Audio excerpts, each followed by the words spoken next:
Hello everyone, मेरा नाम मीनेश कुमार पटेल है।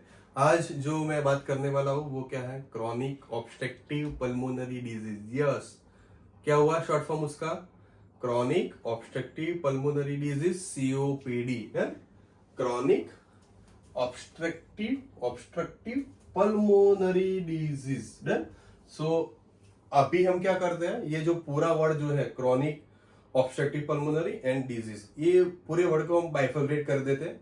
क्या क्या मीनिंग रहता है उस वर्ड का वो हम पहले देख लेते हैं, then we will talk about the what is COPD और टाइप्स ऑफ सीओपीडी और else. So now what is disease? Disease क्या है? तो disease it's a pathological condition. क्या है? It's a pathological condition. Obstructive pulmonary, obstructive का मतलब क्या हुआ? क्या हुआ? Obstruction into the air flow. Pulmonary system में क्या हो जाएगा? ऑब्स्ट्रक्शन हो जाएगा, जिसकी वजह से जो एयर फ्लो जाता है लंग्स के अंदर, वो क्या हो जाएगा? एयर फ्लो यस रिड्यूस हो जाएगा, कम हो जाएगा। So obstruction into the air flow, obstruction into air flow. Chronic का मीनिंग क्या हुआ?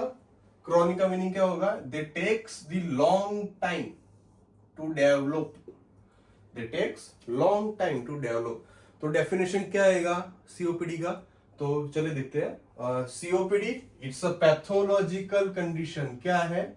It's a pathological condition can characterized by the obstruction into the air flow, obstruction into the air flow, and it takes long time to develop, it takes long time to develop।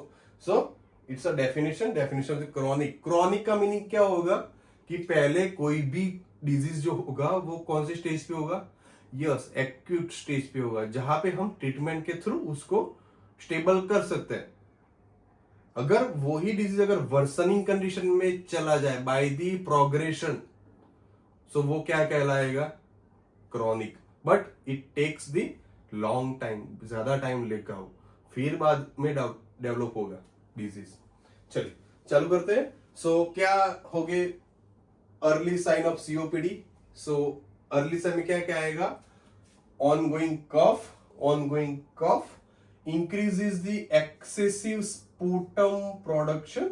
Sputum production क्या होगा? यहाँ पे day by day बढ़ता जाएगा, कम नहीं होगा, because it's a chronic condition. Yes. तीसरा क्या होगा? Feeling fatigue.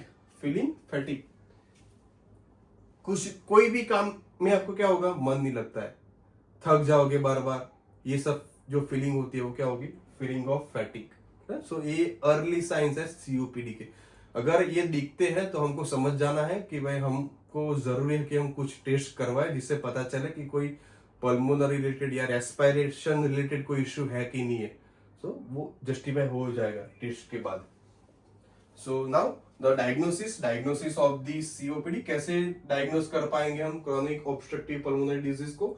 सो हमारे पास यहाँ पे टोटल 3 मेन डायग्नोस्टिक टेस्ट है। उसमें जो सबसे पहला और वेरी इंपॉर्टेंट टेस्ट है, जो सबसे पहले डॉक्टर बोलता है पेशेंट को कि ये टेस्ट पहले आप परफॉर्म करो, कौन सा है? PFT, pulmonary function test. Pulmonary function test में भी 2 और सब टाइप्स है, 2 और उसके सब टाइप के टेस्ट होते हैं। सो कौन सा है सबसे पहला? सबसे पहला जो है FEV1, force expiratory volume of 1 second. Force expiratory volume of 1 second. ये क्या किया मैंने? इनहेल, एक्सहेल, जो so expiratory force of expiration, 1 second में by the force of expiration कितनी परसेंटेज ऑफ एयर निकलती है वो मेजर करना, वो क्या होगा? FEV1। Done. So normal range क्या रहती है? 1 सेकंड में कितना परसेंटेज एयर एक्सहेल होना चाहिए? सो 70% ऑफ एयर जितना लिया उससे 70% बाहर निकलना चाहिए। डन। चलो सेकंड टेस्ट जो है वो क्या है? FVC, force vital capacity. तो उसमें इसमें हम क्या करते हैं? परसेंटेज ऑफ नहीं देखते हैं, ऐसा कुछ नहीं करते हम। क्या करते हैं? टोटल वॉल्यूम ऑफ एयर कितनी बाहर निकली, ये जो एक्सपाल मैंने किया, तो उस दौरान वॉल्यूम ऑफ एयर कितनी बाहर निकली, वो वॉल्यूम हम चेक करते हैं, परसेंटेज पे हम नहीं जाते हैं। So FPC, force vital capacity, FPC. तीसरा जो टेस्ट बनता है वो कौन सा है, पल्स ऑक्सीमेट्री, जो आपको शायद पल्स ऑक्सीमीटर देखा भी होगा, पल्स ऑक्सीमीटर जिसको हम यहाँ पे फिंगर पे हैंग करते हैं, जिसमें हम क्या देखते हैं, पल्स रेट भी देखते हैं, और साथ साथ में एक और चीज भी दिखता है जो छोटी छोटी फॉन्ट साइज में रहता है, कौन सा O2 saturation. Yes, O2 saturation दिखाता है पल्स ऑक्सीमीटर। सो वहां पे हम क्या चेक करेंगे, यहाँ पे हम O2 सैचुरेशन, उससे भी पता चल जाएगा भाई O2 सैचुरेशन कितना है। अगर जितना कम होगा, सो वो कम रहने का रीजन क्या रहेगा कि एयर फ्लो जो है वो किसका, पल्मोनरी सिस्टम का, वो कैसा है, कम है, उससे पता चल जाएगा। दूसरा है ब्लड गैस एनालिसिस, ब्लड में जो गैसेस रहते हैं वो कितने परसेंटेज ऑफ सैचुरेट या कंसंट्रेशन कितना है ब्लड में, उससे भी पता चल जाएगा कि भाई O2 का जो अमाउंट है वो कम है, ज्यादा है, क्या है। सो this is the introduction of the COPD. बात करते हैं हम टाइप्स ऑफ द सीओपीडी, कितने टाइप की सीओपीडी होती है, क्रॉनिक ऑब्स्ट्रक्टिव पल्मोनरी डिजीज कितने टाइप की रहती है, तो 2 टाइप की रहती है। पहला कौन सा है, सो पहला है क्रॉनिक ब्रोंकाइटिस, और दूसरा कौन सा है, एम्फाइजेमा। चलो एक टाइप की बात करते हैं, फिर बाद में दूसरे टाइप की करेंगे। चलो, सो क्रॉनिक ब्रोंकाइटिस क्या है, so chronic bronchitis can caused by, या तो caused due to the chronic smoking की वजह से होगा, या तो किसकी वजह से होगा, इरिटेंट्स में कोई भी हो सकता है। तो जो मेजर जो एग्जाम्पल जो रहता है इरिटेंट्स का, वो क्या है, परफ्यूम्स, बॉडी स्प्रेस जो हम करते हैं, उसमें जो इरिटेंट्स रहते हैं, the irritants can work as a obstruction into the air flow, और वो डे बाय डे वो ऑप्शन कैसा चलता जाएगा, बढ़ता जाएगा, और एक दिन ऐसा आएगा कि then you have to problem with the breathing. So वो ध्यान रखना है हमको, ज्यादा परफ्यूम या बॉडी स्प्रे ये सब यूज नहीं करना है, एज पर द गाइडलाइंस।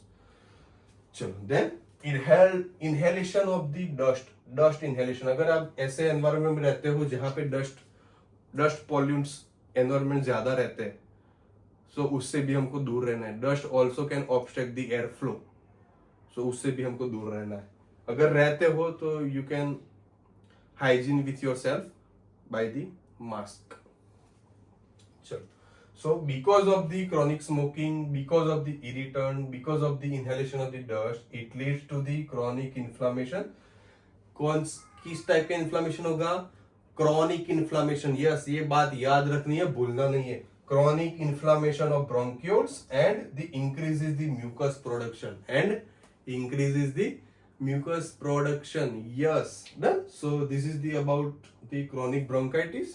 दूसरा जो टाइप है सीओपीडी का, वो क्या है, emphysema. So what is emphysema, so emphysema is caused by or caused due to दी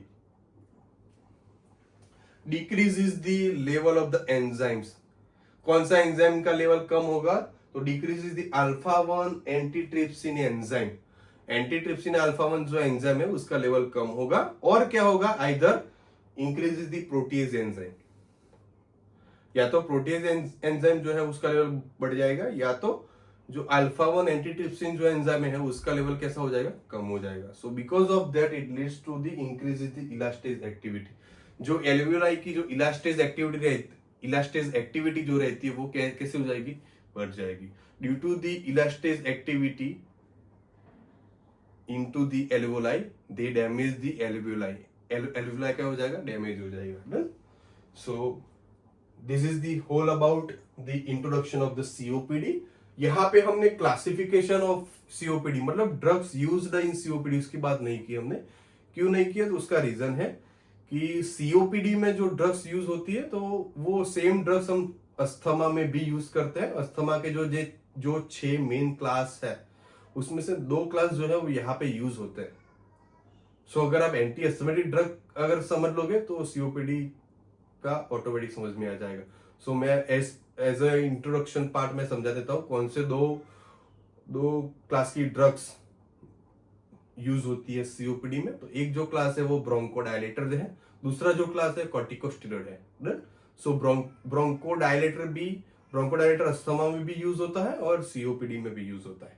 और कॉर्टिकोस्टेरॉइड, हाँ यस, वो अस्थमा में भी यूज होता है और यस सीओपीडी में भी यूज होता है। सो ये दो क्लास जो है वो यहाँ पे यूज होते हैं, जबकि वहां पे अस्थमा में क्या है, एंटी एस्थमेटिक ड्रग कौन सी है, तो ब्रोंकोडायलेटर हो गए, है ना। देन ब्रोंकोडायलेटर में beta 2 receptor agonist, muscarinic receptor antagonist, methylxanthine. Corticosteroid में इनहेल्ड और systemic. Then LTRA leukotriene receptor antagonist, mast cell stabilizer. Then IL-5 inhibitors, IgE receptor antagonist. तो ये सब जो क्लास है वो कौन से, एंटी एस्थमेटिक ड्रग के। जबकि यहाँ पे सीओपीडी में हम दो ही क्लास यूज करते हैं, पहला है ब्रोंकोडायलेटर और जो दूसरा है वो क्या है, corticosteroid. So this is the whole about the introduction of the COPD। Thank you for watching a video.